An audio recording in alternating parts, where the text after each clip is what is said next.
ಮತ್ತು ಕಮಿಷನರೇಟ್ ಈ ಭಾಗದಲ್ಲಿ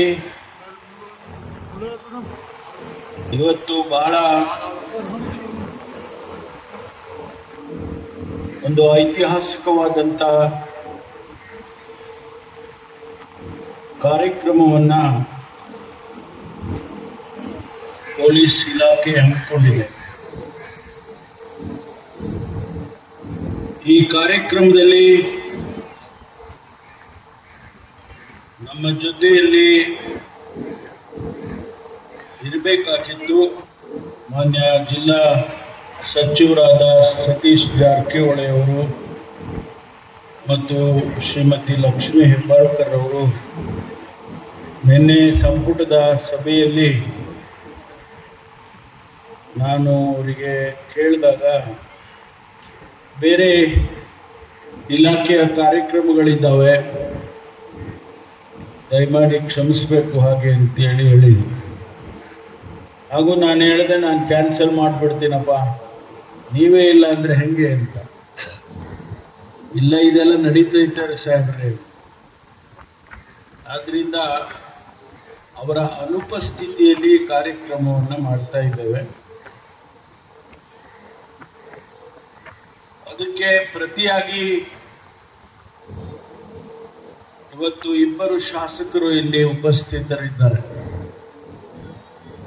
ಮಾನ್ಯ ಸ್ಥಳೀಯ ಶಾಸಕರು,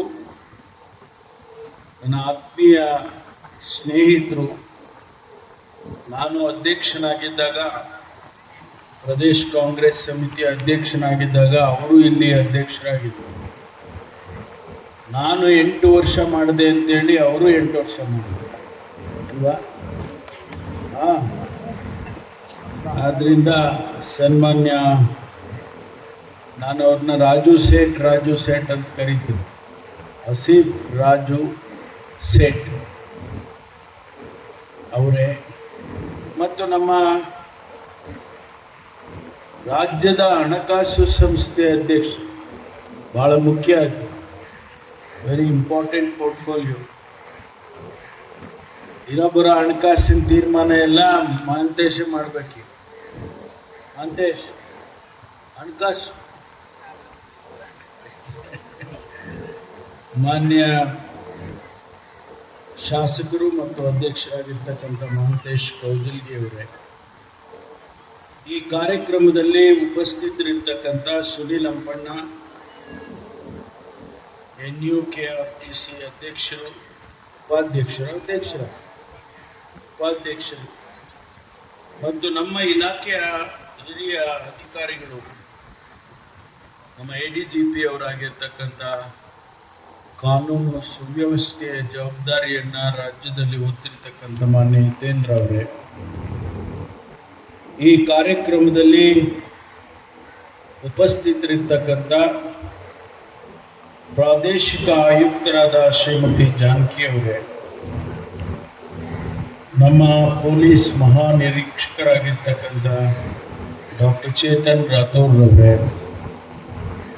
ಅದೇ ಪ್ರಕಾರ ಈ ಒಂದು ಮಹಾನಗರ ಪಾಲಿಕೆಯಲ್ಲಿ ಆಯುಕ್ತರಾಗಿ ಕೆಲಸ ಮಾಡ್ತಾ ಇರತಕ್ಕಂಥ ಭೂಷಣ್ ಗುಲಾಬ್ರಾವ್ ಬೋರ್ಸೆ ಅವರೇ ಮತ್ತು ಜಿಲ್ಲಾ ಪೊಲೀಸ್ ವರಿಷ್ಠಾಧಿಕಾರಿಗಳು ಬೆಳಗಾಂ K. ರಾಮರಾಜನ್ ರವರೇ ಮತ್ತು ಜಿಲ್ಲಾ ಪಂಚಾಯಿತಿಯ ಮುಖ್ಯ ಕಾರ್ಯನಿರ್ವಹಣಾ ಅಧಿಕಾರಿಗಳಾದ ಮಾನ್ಯ ರಾಹುಲ್ ಶಿಂದೆ ಅವರೇ ಮತ್ತು ಪೊಲೀಸ್ ಉಪ ಆಯುಕ್ತರಾಗಿರ್ತಕ್ಕಂಥ ನಾರಾಯಣ್ ಬರ್ಮನಿ ಅವರೇ, ಪೊಲೀಸ್ ಉಪ ಆಯುಕ್ತರು ಮತ್ತೋರ್ವ ಸಂಚಾರ ಮತ್ತು ಅಪರಾಧ ವಿಭಾಗ N. ನಿರಂಜನರಾಜ್ ಅರ್ಸೂರ್ ಅವರೇ, ಎಲ್ಲ ಹಿರಿಯ ಪೊಲೀಸ್ ಅಧಿಕಾರಿಗಳೇ, ಆಹ್ವಾನಿತರೆ, ಬಹಳ ದಿವಸದ ನಂತರ ಈ ಕಾರ್ಯಕ್ರಮದಲ್ಲಿ ತಡ ಆದರೂ ಕೂಡ ನಾನು ಭಾಗವಹಿಸಿದ್ದೇನೆ. ಇವತ್ತು ಬಹಳ ಸಂತೋಷದಿಂದ ಈ ಕಾರ್ಯಕ್ರಮಗಳನ್ನು ಉದ್ಘಾಟನೆ ಮಾಡಿದ್ದೇನೆ. ಬಹುಶಃ ನಮ್ಮ ಕಮಿಷನರ್ ಅವರು ಹೇಳಿದಾಗೆ ಬೆಳಗಾಂ ಕಮಿಷನರೇಟ್ ಅಲ್ಲಿ 100ಕ್ಕೆ 100 ಸಿಬ್ಬಂದಿಗಳಿಗೆ ಕ್ವಾರ್ಟರ್ಸ್ಗಳನ್ನು ಕೊಡ್ತಕ್ಕಂಥ ವ್ಯವಸ್ಥೆ ಆಗಿದೆ ಅಂತೇಳಿ ಅವರು ತಮ್ಮ 18 ವರ್ಷದ ಅನುಭವದ ಮಾತನ್ನ ಹೇಳಿದರು. ಅದೇ ರೀತಿ ಬೇರೆ ಬೇರೆ ಗೋಕಾಕ್ನಲ್ಲಿರ್ಬೋದು, ಕುಂದಗೋಳದಲ್ಲಿರ್ಬೋದು, ಕಿತ್ತೂರಲ್ಲಿರ್ಬೋದು ಅಥವಾ ಘಟಪ್ರಭಾ, ಸಂಕೇಶ್ವರ್, ಇಲ್ಲೆಲ್ಲ ಕ್ವಾರ್ಟರ್ಸ್ಗಳನ್ನು ಉದ್ಘಾಟನೆ ಮಾಡುವಂಥ ಕಾರ್ಯಕ್ರಮ ಅಲ್ಲೋಗೋದು ಬೇಡ ಅಂತೇಳಿ ಇಲ್ಲೇ ಅಡಿಗಲ್ಲಿ ಹಾಕಿಬಿಟ್ಟಿದ್ದಾರೆ. ಅಲ್ಲೆಲ್ಲ ಹೋಗೋದು ಬೇಡ, ಅಷ್ಟು ಊರಿಗೆ ಹೋಗೋದು ಬೇಡ ಅಂತೇಳಿ ಇಲ್ಲೇ ಹಾಕಿದ್ದಾರೆ. ಸುಮಾರು 67 ಕೋಟಿ ರೂಪಾಯಿಗೆ ಇವತ್ತು ನಾವು ಈ ಉದ್ಘಾಟನೆ ಮತ್ತು ಅಡಿಗಲ್ ಹಾಕುವ ಕಾರ್ಯಕ್ರಮವನ್ನು ಮಾಡಿದ್ದೇವೆ. 67.79 ಮತ್ತು ಅದರ ಜೊತೆಯಲ್ಲಿ ಶಾಪೂರ್ನಲ್ಲಿ 12 ಕ್ವಾರ್ಟರ್ಸ್ಗೆ ಅಡಿಗಲ್ಲನ್ನ ಇಲ್ಲೇ ಹಾಕಿದ್ದೀವಿ. ಅದಕ್ಕೂ ಕೂಡ 3,92,00,000. ಇವತ್ತು ಈ ಕೆಲಸ ಪೊಲೀಸ್ ಇಲಾಖೆಯಲ್ಲಿ ಸಿಬ್ಬಂದಿಯವರಿಗೆ ಅವರು ಚೆನ್ನಾಗಿರಬೇಕು, ಅವರ ವೃತ್ತಿಯಲ್ಲಿ ಯಾವುದೇ ತೊಂದರೆಗಳು ಇಲಾಖೆ ವತಿಯಿಂದ ಆಗೋದು ಬೇಡ. ಹಿಂದೆ ನಮ್ಮಲ್ಲಿ ಪೊಲೀಸ್ ಲೈನ್ ಅಂತೇಳಿ ಸಿಂಗಲ್ ರೂಮ್, ಒಂದೇ ಒಂದು ರೂಮು, ಮತ್ತು ಅದರಲ್ಲೇ ಅಡಿಗೆ ಮನೆ, ಅದರಲ್ಲೇ ಮಲಗೋದು ಎಲ್ಲ ಒಂದು ರೀತಿಯಲ್ಲಿ. ನಾನು ಇಲ್ಲಿ CRನಲ್ಲಿ ನೀವು ಹೊಡೆದಾಕಿದ್ದೀರಲ್ಲ, ಅವರು CRದು ಬಿಲ್ಡಿಂಗ್ ಹೊಡೆದಾಕಿದ್ದಾರೆ. ಆಗ ನಾನು ಒಂದ್ಸಾರಿ ಹೋಗಿದ್ದೆ ಅಲ್ಲಿ. ಆ ಹೆಂಚೆಲ್ಲ ಒಡೆದೋಗಿದೆ, ಹೆಂಚಿನ ಮನೆ ಅದೆಲ್ಲ ಸೋರ್ತಾ ಇದೆ.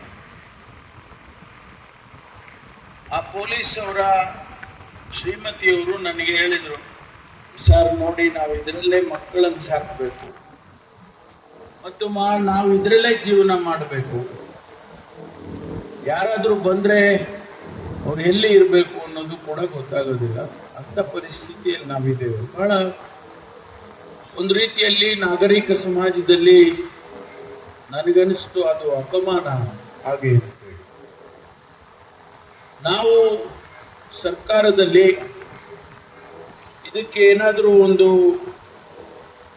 ಕಾಯಕಲ್ಪ ಮಾಡಬೇಕು ಹಾಗೆ ಅಂತೇಳಿ ಪೊಲೀಸ್ ಗೃಹ ಅನ್ನುವಂಥ ಯೋಜನೆಯನ್ನ ಹಾಕಿಕೊಂಡು ಇವತ್ತು ಸುಮಾರು ರಾಜ್ಯದಲ್ಲಿ ಸುಮಾರು 40% ನಮ್ಮ ಸಿಬ್ಬಂದಿಯವರಿಗೆ ಆ ಪೊಲೀಸ್ ಗೃಹದಲ್ಲಿ ಮನೆಯನ್ನ ಈ ರೀತಿ ಕಟ್ಕೊಟ್ಟಿದ್ದೇವೆ. 2 ಬೆಡ್ರೂಮು, ಅದರಲ್ಲಿ 1 ಬಾತ್ರೂಮ್ ಮತ್ತು ಇನ್ನೊಂದು ಬಾತ್ರೂಮ್ ಹೊರಗಡೆ, ಮತ್ತು ಒಂದು ವರಾಂಡ ಮತ್ತು ಮಾಡ್ಯುಲರ್ ಕಿಚನ್. ಬಹಳ ಸುಂದರವಾಗಿ ಇದನ್ನ ಬೆಂಗಳೂರಿನಲ್ಲಾಗಲಿ ಅಥವಾ ಯಾವುದೇ ನಗರಗಳಲ್ಲಿ ಇದನ್ನ ಬಾಡಿಗೆ ತಗೋಬೇಕು ಅಂತ ಹೇಳಿದ್ರೇನೆ ಕಷ್ಟ, ಅಷ್ಟು ಚೆನ್ನಾಗಿ ಮಾಡಿದ್ದಾರೆ. ನಮ್ಮ ಪೊಲೀಸ್ ಗೃಹ ಮಂಡಳಿ ಇದೆ, ಅವರೇ ಕಟ್ತಾರೆ. ಸುಮಾರು 38 ಲಕ್ಷ ರೂಪಾಯಿ ಒಂದು ಯೂನಿಟ್ ಕಾಸ್ಟ್. 38 ಲಕ್ಷ ಒಂದು ಯೂನಿಟ್ಗೆ ನಾವು ಹಣ ಖರ್ಚು ಮಾಡ್ತೇವೆ. ಬಹಳ ಸಮಾಧಾನವಾಗಿ ಸಂತೋಷವಾಗಿ ಅವರು ಇರ್ಬೋದು, ಗಂಡ ಹೆಂಡತಿ ಇರ್ಬೋದು, ಅವ್ರ ತಂದೆ ತಾಯಿ ಇರ್ಬೋದು, ಎಲ್ಲ ಮಕ್ಕಳಿದ್ರೆ ಮಕ್ಕಳು ಇರ್ಬೋದು. ಸಂತೋಷವಾಗಿ ಅವರು ಜೀವನವನ್ನ ನಡೆಸ್ತಕ್ಕಂಥದ್ದು ಮತ್ತು ಅವ್ರ ಕೆಲಸ ಪೊಲೀಸ್ ವೃತ್ತಿ ಮಾಡುವಾಗ ಸಮಾಧಾನವಾಗಿ ಯಾವುದೇ ಮನೆ ಕಡೆ ತೊಂದರೆ ಇಲ್ಲಪ್ಪ ಅಂತ ಹೇಳಿ ಕೆಲಸ ಮಾಡೋದಕ್ಕೆ ಅನುಕೂಲ ಆಗುತ್ತೆ ಅಂತ ಹೇಳಿ ನಾವು ಅಂದ್ಕೊಂಡಿದ್ದೇವೆ.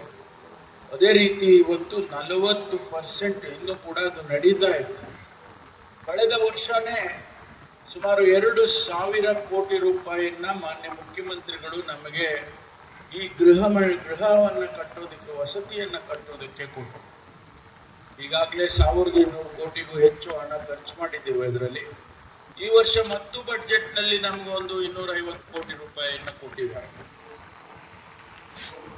ಇಡೀ ಪೊಲೀಸ್ ಇಲಾಖೆ ಕಳೆದ ಸುಮಾರು ವರ್ಷಗಳಿಂದ ಮಾನ್ಯ ಮುಖ್ಯಮಂತ್ರಿಗಳು ಸಿದ್ದರಾಮಯ್ಯನವರು 13ರಿಂದ 18ರವರೆಗೆ ಅಧಿಕಾರಕ್ಕೆ ಬಂದಾಗ ಮತ್ತು ಈಗ ನಮ್ಮ ಸರ್ಕಾರ ಮತ್ತೊಂದು ಬಾರಿ ಬಂದಂತ ಸಂದರ್ಭದಲ್ಲಿ ಹೆಚ್ಚೆಚ್ಚು ಪೊಲೀಸ್ ಇಲಾಖೆಗೆ ವಸತಿಗಳನ್ನು ಕೊಡೋದಾಗ್ಲಿ, ಸವಲತ್ತುಗಳನ್ನು ಕೊಡೋದಾಗ್ಲಿ ಮಾಡ್ಕೊಂಡು ಬಂದಿದೆ. ಯಾಕೆ ಅಂತ ಹೇಳಿದ್ರೆ ಪೊಲೀಸ್ ಸರ್ಕಾರದ ಒಂದು ಮುಖ ಇದ್ದ ಹಾಗೆ. It is the face of the government. Police ಚೆನ್ನಾಗಿ ಕೆಲಸ ಮಾಡಿದ್ರೆ, ಕಾನೂನು ವ್ಯವಸ್ಥೆ ರಾಜ್ಯದಲ್ಲಿ ಅವರ ಮೂಲಕ ಚೆನ್ನಾಗಿದ್ರೆ ಆ ರಾಜ್ಯದಲ್ಲಿ ಬೆಳವಣಿಗೆ, ಅಭಿವೃದ್ಧಿ ಆಗೋದಕ್ಕೆ ಪೂರಕ ಆಗುತ್ತೆ ಎನ್ನುವಂತ ನಂಬಿಕೆ ನಮಗೆ. ಆ ನಂಬಿಕೆ ಆಧಾರದ ಮೇಲೆ ನಾವು ಪೊಲೀಸ್ ಇಲಾಖೆಯನ್ನ ನೋಡ್ಕೊಳ್ತಕ್ಕಂಥ ಕೆಲಸವನ್ನ ಮಾಡಿದ್ದೇವೆ. ಕರ್ನಾಟಕ ಪೊಲೀಸ್ ಕೂಡ ಅಷ್ಟೇ ಪಾಸಿಟಿವ್ ಆಗಿ ಸ್ಪಂದಿಸ್ತಕ್ಕಂಥ ಕೆಲಸವನ್ನ ಅವರು ಮಾಡ್ತಿದ್ದಾರೆ. ನಿಮಗೆ ಆಶ್ಚರ್ಯ ಆಗ್ಬಹುದು, ಕಳೆದ ವರ್ಷ ಇಡೀ ದೇಶದಲ್ಲಿ ನ್ಯಾಯವನ್ನ ಒದಗಿಸಿಕೊಡೋದ್ರಲ್ಲಿ ಕರ್ನಾಟಕ ಪೊಲೀಸ್ ಇಡೀ ದೇಶದಲ್ಲಿ ಪ್ರಥಮ ಸ್ಥಾನದಲ್ಲಿದೆ ಅಂತ ಹೇಳಿದ್ರೆ ನಿಮಗೆ ಆಶ್ಚರ್ಯ ಆಗ್ತದೆ. ಆ ಇಂಡಿಯಾ ಜಸ್ಟಿಸ್ ರಿಪೋರ್ಟ್ ಪ್ರಕಾರ ಕರ್ನಾಟಕ ಪೊಲೀಸ್ ನ್ಯಾಯವನ್ನ ಒದಗಿಸಿಕೊಳ್ಳೋದ್ರಲ್ಲಿ ಮೊದಲನೇ ಸ್ಥಾನ ಇದೆ. ಅಂದ್ರೆ ಅರ್ಥ, ಪೊಲೀಸ್ನವರು ಪ್ರಾಮಾಣಿಕವಾಗಿ ಅವರು ಕೆಲಸ ಮಾಡ್ತಿದ್ದಾರೆ, ಜನಸಮುದಾಯಕ್ಕೆ ಸೇವೆಯನ್ನ ಮಾಡ್ತಾ ಇದ್ದಾರೆ ಅಂತ ಹೇಳಿ ಅದರ ಅರ್ಥ. ಹಂಗಂತ ಹೇಳಿ ಏನೂ ಆಗ್ಲೇ ಇಲ್ಲ, ತಪ್ಪುಗಳೇ ಆಗ್ಲಿಲ್ಲ, ಅದನ್ನ ನಾನು ಸಮರ್ಥನೆ ಮಾಡ್ಕೊಳಕ್ ಹೋಗೋದಿಲ್ಲ. ಯಾವುದೇ ಸಮಾಜದಲ್ಲಿ ಇಂಥ ಘಟನೆಗಳು ನಡೆದಾಗ ನಡೀತಾ ಇರುತ್ತೆ. ಅದನ್ನ ಮೀರಿ ಪೊಲೀಸ್ ಇಲಾಖೆ ಕೆಲಸ ಮಾಡಬೇಕು, ಅದನ್ನ ಮಾಡ್ತಾ ಇದ್ದಾರೆ. ನಮ್ಮ ಪೊಲೀಸ್ ಸ್ಟೇಷನ್ಗಳು ಆಧುನಿಕವಾಗಿ ಆಗ್ತಾ ಇದ್ದಾವೆ. ಯಾರಾದ್ರೂ ಹೋಗಿ ಕಂಪ್ಲೇಂಟ್ ಕೊಡಕ್ ಹೋದ್ರೆ ಅವರನ್ನ ಬೇರೆ ಒಂದು ರೀತಿಯಲ್ಲಿ ಕಾಣೋದಾಗ್ಲಿ, ಅವರನ್ನ ಒಂದು ರೀತಿಯಲ್ಲಿ ಸ್ನೇಹದಿಂದ ಜನಸ್ನೇಹಿಯಾಗಿ ಕಾಣಬೇಕು ಅಂತ ನಾವೇನು ಸೂಚನೆ ಕೊಟ್ಟಿದ್ದೀವಿ, ಆ ಕೆಲಸ ಕೂಡ ಇವತ್ತು ನಡೀತಾ ಇದೆ. ರಾಯಚೂರು ಜಿಲ್ಲೆನಲ್ಲಿ ವಲ್ತಾಳ್ ಅನ್ನುವಂತ ಗ್ರಾಮ, ಅಲ್ಲಿ ಒಂದು ಪೊಲೀಸ್ ಸ್ಟೇಷನ್ ಇದೆ.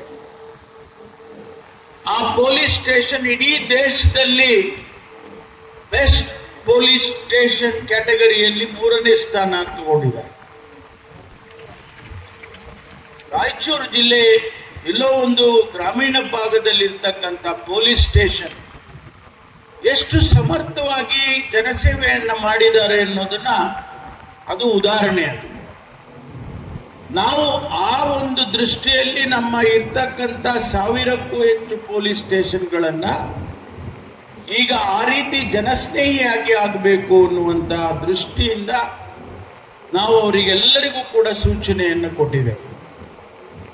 ಹಾಗಿದ್ದು ಎಲ್ಲೋ ಒಂದ್ ಕಡೆ ಏನೋ ಒಂದು ಯಾರೋ ಒಬ್ಬರು ಪೊಲೀಸ್ನವರಾಗ್ಬೋದು ಅಥವಾ ಇನ್ಸ್ಪೆಕ್ಟರ್ ಆಗ್ಬೋದು, ಸಬ್ ಇನ್ಸ್ಪೆಕ್ಟರ್ ಆಗ್ಬೋದು, ಅಂಥವರು ಏನೋ ಬಂದವರನ್ನ ಸರಿಯಾಗಿ ನಡೆಸ್ಕೊಳ್ಳೋದಿಲ್ಲ ಅಂದಾಗ ಇಲಾಖೆ ಅವರನ್ನ ಸುಮ್ಮನೆ ಬಿಡಲ್ಲ.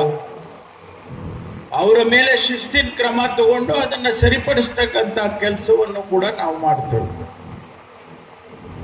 ಒಟ್ಟಾರೆ ಪೊಲೀಸ್ ಜನಕ್ಕೋಸ್ಕರ ಜನಸ್ನೇಹಿಯಾಗಿರ್ಬೇಕು, ಜನಸೇವೆಯನ್ನ ಮಾಡುವಂತ ಪೊಲೀಸ್ ಇರಬೇಕು.